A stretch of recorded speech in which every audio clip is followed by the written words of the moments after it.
Estamos ya de regreso en Tus Derechos esta mañana conversando acerca de la Ley de Delitos Informáticos, una iniciativa recientemente aprobada en el Congreso y que, bueno, había que regular este tema porque se había dejado una puerta abierta a los delincuentes que aprovechan cualquier oportunidad para hacer un poco de las suyas. Vamos a hablar ahora con el director general de Política Criminal y Penitenciaria, el doctor Carlos Zoe Vázquez Ganosa, del Ministerio de Justicia. Doctor Vázquez, gracias por estar con nosotros y entendemos, claro, esta era una situación que se tenía que regular y en ese sentido es que el Ministerio de Justicia participó de la creación de esta ley. ¿Usted estuvo en el equipo? Así es.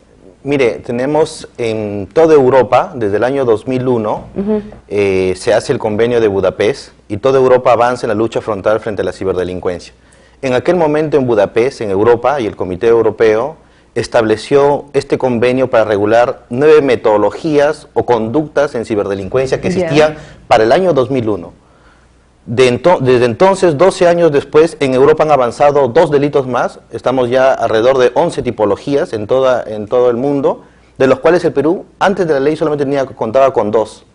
Había un vacío legal, no solamente porque nuestro código es del año 91, la ley recién que incorporó los delitos informáticos era del año 2000, solamente incorporó 2 modalidades, que era el acceso ilícito llamado hacking, o el daño que era conocido como el sabotaje informático, pero no regulaba las otras 9 tipologías que ya han regulado todos los países a nivel mundial. O sea, perdóneme, ¿esta nueva ley recoge lo ya avanzado en el Acuerdo de Budapest? Así es, la finalidad del Ejecutivo es suscribir Budapest. ¿Por qué es necesario suscribir Budapest y por qué se recoge Budapest? No basta que el Perú trabaje una legislación a nivel nacional. La ciberdelincuencia no se puede luchar internamente, porque es un delito transnacional. Las víctimas pueden estar en todo el mundo y el autor puede estar en Perú, como ha sucedido en algunos casos. Entonces, Budapest no establece la tipología o no establece el delito propiamente dicho, sino recomienda dar pautas para que el Estado trabaje en la descripción de este delito. De tal forma de que lo interesante para el Perú era suscribir Budapest, porque al suscribir Budapest el Perú puede trabajar de forma coordinada y conjunta con todos los estados a nivel internacional europeo que han suscribido este convenio para hacer una lucha frontal a nivel internacional frente a la ciberdelincuencia. De tal forma de que nuestro código se encontraba desfasado, había un vacío legal por más de 12 años en nuestro código penal que tendría que ser recuperado, y le digo por qué. Miren, actualmente el Perú, en casos de fraudaciones informáticas, según cifras que se manejan a nivel de la Asociación de Bancos, genera pérdidas aproximadamente de 5 millones de dólares anuales. Todo el mundo somos propensos hoy en día, le llega a usted un correo electrónico a su mail y por tanto en este correo le dicen de que tiene que actualizar sus datos, se simulan páginas web, obtienen sus datos de ustedes y luego vacían las cuentas bancarias. Esto es conocido como fraude informático. Ya, pero eso también es una estafa, ¿no podría entrar dentro de los delitos ya existentes como estafa? No, es una modalidad de defraudación, pero no tiene los elementos clásicos de la estafa. En la estafa, por ejemplo, hay una relación directa con el sujeto paciente de la acción. Ingresa un error porque usted presta su voluntad, se encuentra viciada. Acá no hay un contacto directo, lo que manipula el ciberdelincuente son datos informáticos y sistemas informáticos que le muestran a usted. Si es una modalidad de defraudación, pero no contiene todos los elementos del tipo de la estafa. Tanto es así que la mayoría de defraudaciones informáticas en el Perú han sido llevados no a la de estafa mayormente, sino al hurto por medios tecnológicos o de la comunicación. Por tanto, era forzar un poco la figura. Ese era un ejemplo. El otro de los ejemplos ha sido lo que se ha regulado a nivel internacional ya, que es el famoso, lo que se conoce como la difusión de las proposiciones con fines sexuales a los menores, ¿no? Lo conocido como el grooming child es algo que no lo teníamos tipificado también en el Perú. Nosotros tenemos tipificado la posesión, pero ahorita en los medios, a través de la tecnología de la información, lo que se hace es, se hace proposiciones con fines sexuales con la finalidad de obtener del menor pornografía infantil y luego difundirla a un conjunto de pederastas a nivel mundial. Es un poco adelantar las barreras del derecho penal que no se encontraban en la tipología propia de la pornografía infantil. Lo siguiente es que se ha dicho, por ejemplo, de que esto contraviene Budapest. O, por ejemplo, otras de las explicaciones que se ha dicho, ¿por qué no hemos suscribido Budapest y luego hemos trabajado la legislación? Miren, porque la suscripción de un convenio no es que el Estado firme el convenio, suscribe el convenio y diga luego se ponga a trabajar. Budapest establece un conjunto de reservas en cada uno de los delitos que el Estado tiene que, todos los estados en la región, todos, sin excepción, en toda esta región latinoamericana, están trabajando su legislación básica, para luego suscribir, porque si no hace su legislación básica a nivel penal, ¿cuál van a ser las reservas que va a pedir frente a Budapest? Ya. O sea, el tenor es ese, finalmente a suscribirse. Claro, mire, tanto es así que esto se trabajó en la Comisión de Ministros de Justicia para Iberoamérica, la llamada CONJIP. Los ministros de Justicia de toda Iberoamérica, en 21 países, se reunieron en el año 2010 en Brasil y dispusieron que en los próximos 2 años, entre el 2010 y el 2012, el Estado, toda la región iberoamericana, avance a la suscripción de Budapest y trabaje una legislación básica uniforme para todos los estados. Un modelo de legislación.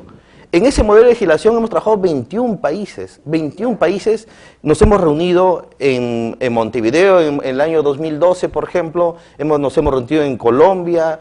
Este año, en enero, nos hemos reunido en Madrid. Hemos cerrado las reuniones de trabajo en julio de este año en Lima.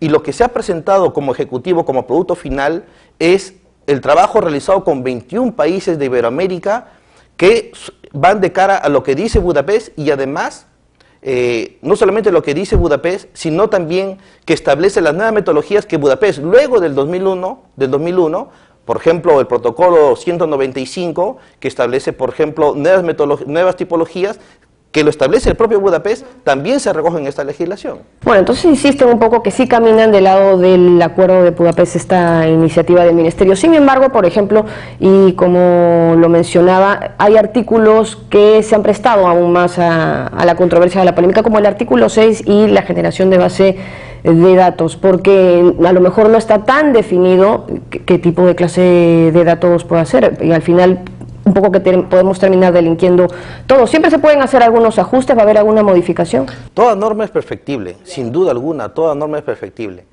Y mire, y me permite también explicar cuál ha sido el trabajo del Ejecutivo, porque no se olvide de que esto ha sido, al fin y al cabo, una ley que ha nacido del Legislativo, con aporte del Ejecutivo, pero donde se han incorporado también aportes del propio Legislativo. Uno de esos aportes del propio Legislativo, que no está en el proyecto del Ejecutivo, es ese artículo 6 al que usted menciona, ¿no? Sin duda alguna, nosotros consideramos de que ese artículo 6, que no está ni siquiera dentro de Budapest, ese artículo 6, lo que se trata de sancionar en el artículo 6, ese artículo no. Ese artículo ha sido incorporado, entiendo yo, por la Comisión de Justicia y Derechos Humanos del Congreso para proteger un poco la discriminada comercialización de datos personales que hay en este país, que tampoco es algo que debería regularse, sin duda alguna, pero regularse bien, ¿no? Para que no terminen delinquiendo los que no. Un poco ustedes apuntan a estos sitios por Wilson que a veces terminan ofreciendo información de todo el mundo. Claro, usted, por ejemplo, recibe llamadas telefónicas diariamente con diferentes empresas donde prácticamente a usted le dicen toda su vida en tema de sus datos personales. Usted no ha dado a ninguna empresa o a ninguna institución esos datos, pero todo el mundo trafica con esos datos o comercializa con esos datos. Entonces, claro, ahí ya existe una Autoridad Nacional de Protección de Datos, pero eso no estaba en la legislación básica propuesta por el Ejecutivo de lo trabajado con los 21 países de Iberoamérica. Bueno, en todo claro, todos están un poco de acuerdo y el consenso es en acercarse a lo ya avanzado internacionalmente en estos temas, que es el acuerdo de Budapest, y si el ánimo también es de suscribir finalmente ese acuerdo, pues yo creo que vamos a avanzar todos en conjunto por el bien de estos temas que a veces no son tan claros, son difíciles de conversar. Dos temas, si me permite, temas en concreto. Rapidito. Sí, en concreto. Se ha dicho, por ejemplo, de que esto limitaría la libertad de expresión, porque le incorpora un artículo que es la interceptación de datos. Y muchas veces, a consecuencia de interceptar datos, se pueden encontrar información de interés público, y por tanto la prensa podría difundirlo porque es de interés público. Entonces dicen que como se sanciona la interceptación de datos, se estaría sancionando también a la difusión. En ningún momento, en nada, porque acá lo que se regula es la interceptación y no la difusión. en este país y en cualquier país interceptar datos o telefónicamente es un delito.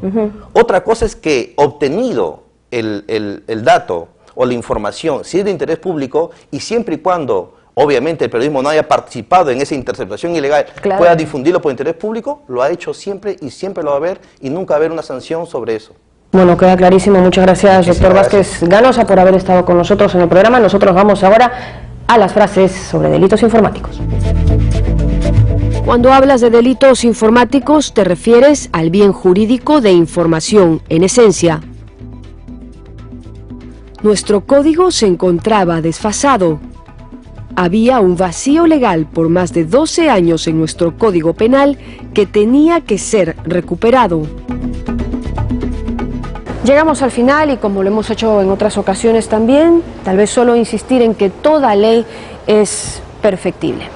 Recuerde que cualquier comentario o sugerencia que pueda ser tema de este programa nos lo puede hacer llegar a nuestras cuentas en las redes sociales. Continúa en TV Perú, mucho más que ver.